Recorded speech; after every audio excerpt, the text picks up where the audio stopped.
You know, for so many people, it's this monthly cycle of just debilitating pain. We're talking about severe cramps that literally stop your life in its tracks. But what if the solutions we've all been given are only scratching the surface? What if they're missing what's really happening inside the body? In this explainer, we're going to follow the biological clues to uncover a hidden culprit that the standard approach just completely overlooks.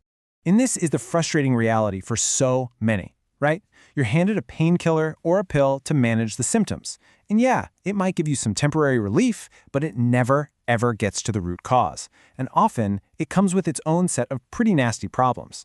It's like putting a Band-Aid on a biological fire alarm that's screaming at you. And that right there, that's the question that changes everything. Instead of just trying to mute the alarm, what if we could find the source of the fire? Well, that's exactly what we're going to do today. Solve the medical mystery behind severe menstrual pain. Okay, so to find our culprit, we have to become detectives. We need to understand the crime scene, so to speak. So let's look at the 4 key biological players that are always present when period pain is severe. These are our clues. All right, first up on our list of clues, prostaglandins. You can think of these as the body's pain chemicals. Their job is to signal the uterus to contract. Now, common NSAIDs like ibuprofen, they work by blocking these guys. But here's the problem.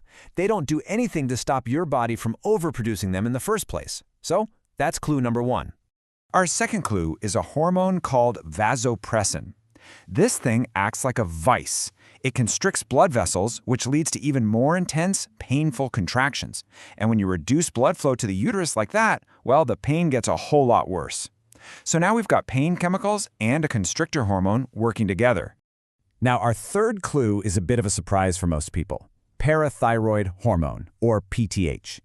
When your PTH levels get too high, it starts pulling calcium right out of your bones and dumps it into your blood. This sudden flood of calcium makes the smooth muscle of the uterus incredibly hypersensitive, basically putting it on a hair trigger ready to spasm. And that brings us to our final clue, inflammation. Specifically, there's a fire starter pathway in the body called NF-κB. During painful periods, this pathway goes into overdrive.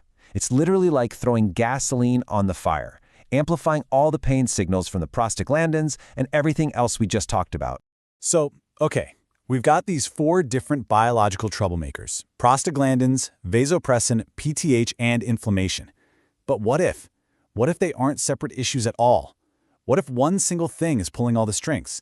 Well, the evidence points to one hidden culprit: a severe deficiency in vitamin D3. So how in the world does a lack of the sunshine vitamin create so much chaos in the uterus? It seems disconnected, but it's not. Let's connect the dots. Okay, here is where it all clicks into place. When you have enough vitamin D3, it acts as one of the body's most powerful anti-inflammatories, and it directly shuts off that fire starter NF-κB pathway. It also naturally tones down prostaglandins and suppresses vasopressin. But, and this is the big one, it directly controls and lowers parathyroid hormone, stopping it from going rogue. Vitamin D3 literally addresses every single one of our clues. So here's the chain reaction laid out. It's a story, really. When vitamin D3 is low, your body can't absorb calcium from your food properly. So as a desperate backup plan, it cranks up parathyroid hormone to literally steal calcium from your bones.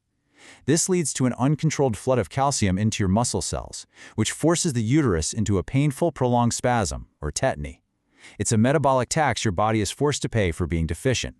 And get this is not some rare, obscure problem. According to the data, a staggering 80% of the population is deficient in vitamin D.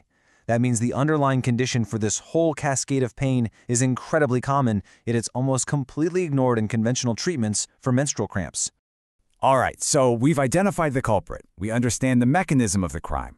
Now let's talk about the solution. How do we actually reset the system and stop these spasms before they even start? First things first, we have to talk about vitamin D's essential partner, magnesium. I love this analogy. If that flood of calcium is the gas pedal slamming the muscle into contraction, magnesium is the brake pedal that allows it to relax. See, without enough magnesium, your uterine muscle is stuck on full throttle with absolutely no way to slow down. Magnesium is a natural calcium channel blocker. It tells the muscle, hey, it's okay, you can release now. But, and this is super important, not all magnesium is created equal. Not even close. The most common kind you'll find on the shelf, magnesium oxide, has a pretty dismal absorption rate. We're talking only about 3 to 4%. Magnesium glycinate, on the other hand, is about 80% bioavailable. That means your body can actually use it to hit that crucial brake pedal. The type you choose here really, really matters. So, putting it all together, here is the simple, actionable protocol based on all this data. 1. Start with a therapeutic dose of 10,000 IUs of vitamin D3 daily to really correct that deficiency. 2. Add magnesium glycinate to help control the calcium and allow the uterine muscle to relax. And 3, and this is key, test your levels. You want to aim for a blood level above 50 nanograms per milliliter to be sure your body has what it needs to finally break this cycle of pain. And all of this really leaves us with one big final thought, doesn't it? We've just seen how one single nutrient deficiency can set off this crazy cascade of hormones, inflammation, and pain that affects millions and millions of people. It really makes you wonder, how many other chronic issues are we just masking with medication when the real root cause might just be a fundamental imbalance waiting to be corrected?